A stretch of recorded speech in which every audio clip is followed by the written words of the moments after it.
Angus Taylor, welcome to 7:30. Thanks for having me, Sarah.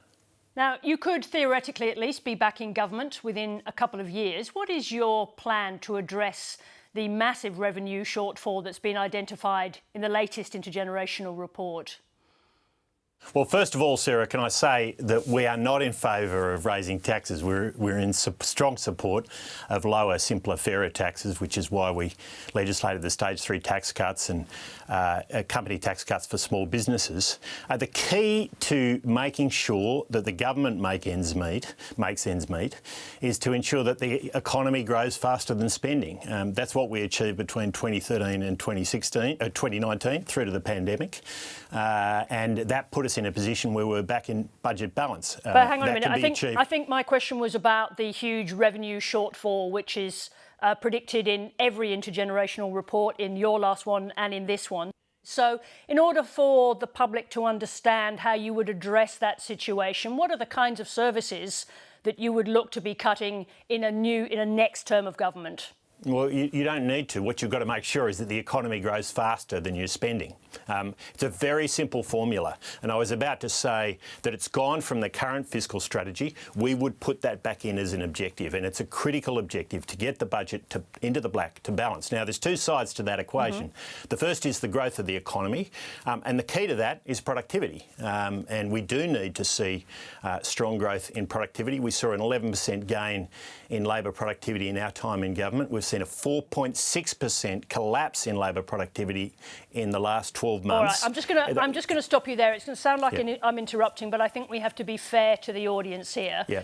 You know very well, as a trained economist, that productivity is better measured as a long-term trend, and you know that the long-term trend for Australian productivity is sluggish. It's lower than it was. It's significantly lower, obviously, than it was in the 1990s during the productivity boom, and it's a declining trend. So what is your plan to boost productivity, which is it's the golden fleece right now for Australian politics, isn't it? Well, I do think the last year is important. It's where you and I may differ. I think that reduction is significant, and the Reserve Bank and the Productivity Commission have both made comments about the importance of dealing with that. But over the longer term, we saw stunning improvements in productivity in some sectors in our time in government. We saw it in agriculture, 29%. We saw it in telecommunications, 23%, the mining industry. But there are others that fell behind. Construction industry is a standout. Industrial relations is critical. There's no question about that. And we think that the changes that Labor is making in industrial relations are heading in exactly the wrong direction. We've got to make sure that our industrial relations system is encouraging people to get paid more for doing less. That's what productivity is. It's a great thing for Australians. That's why it's so important. It's getting paid more for doing less. Let me ask you this, and we will come back to the tax question in a moment, but since we're on the vexed issue of productivity, will you once again try to lower the corporate tax rate to increase foreign investment in Australia, which would obviously have could potentially have a significant impact on Australian productivity? Is that a goal? We're all in favour of simpler, fairer and lower taxes, Sarah. And of course, as you know, we reduced taxes for small businesses. That was a specific question, Angus Taylor. If you get into government at the next election, will you lower the corporate tax rate? Yeah, we are working through our tax policies now. We'll announce them well in advance of the next election. But our starting point is to focus on lower, simpler, fairer taxes. All right, let's go back to the question of revenue then. If that's going to await a tax policy review from your side. David Littleproud said in response to a question on the ABC last week, he said that everything should be on the table when it comes to tax reform, not ruling out the GST. Are you open to pursuing a change to the GST in government? Well, we're open to lower, simpler, fairer taxes. And if Labor wants to put...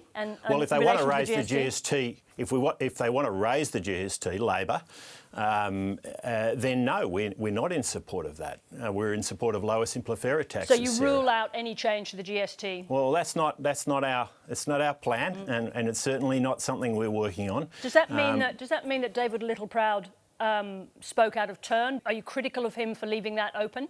No, I think he shares my view, which is lower, simpler, fairer taxes are what we want. Lots of people talk about tax reform. Often they're talking about higher taxes. When we talk about tax reform, Sarah, we're talking about lower, simpler, fairer taxes. But I think let's be clear about this, because I think that David Littleproud was being asked whether or not he was ruling out the GST. I know we don't want to get into a rule in, rule out forever, because it makes political reform more difficult for all of us. That's right. But just in terms of the GST, he was not ruling it out. But are you ruling out any change to the GST? Well, it's not our plan, and right now, and I'll tell you why it's so important, is if you get around Australia, the price of everything is hurting families in a way that it hasn't for a long, long time, Sarah. So to raise that further and to get into a debate about the GST right now when families are finding it hard to put food on the table. I was at a food bank in Ipswich the other day and I was asked whether we were in support of raising the GST, and I've got to tell you, these are people who are simply struggling to make ends meet as it is. That's why they're at the food bank. People with a mortgage, people who are working, these aren't the normal people you would expect to be in a place like that. Ken Henry, the former head of Treasury under Peter Costello, calls the tax system as it stands at the moment an intergenerational tragedy. How do you respond to that view about what's happening to the younger generation and the potential future that they face under current conditions? Well, I do think lower, simpler, fairer taxes are important because they're the centrepiece of an aspirational, strong economy, and that's how you encourage investment, it's how you encourage innovation, it's how you encourage business creation, it's how you encourage hard work, and we believe in all of those things. And how specifically do you alleviate the burden on young people? Well, part of that burden is that income tax has been too high a proportion of our taxation, which is why we put through the stage 3 tax cuts, and it's why those reforms are so critical.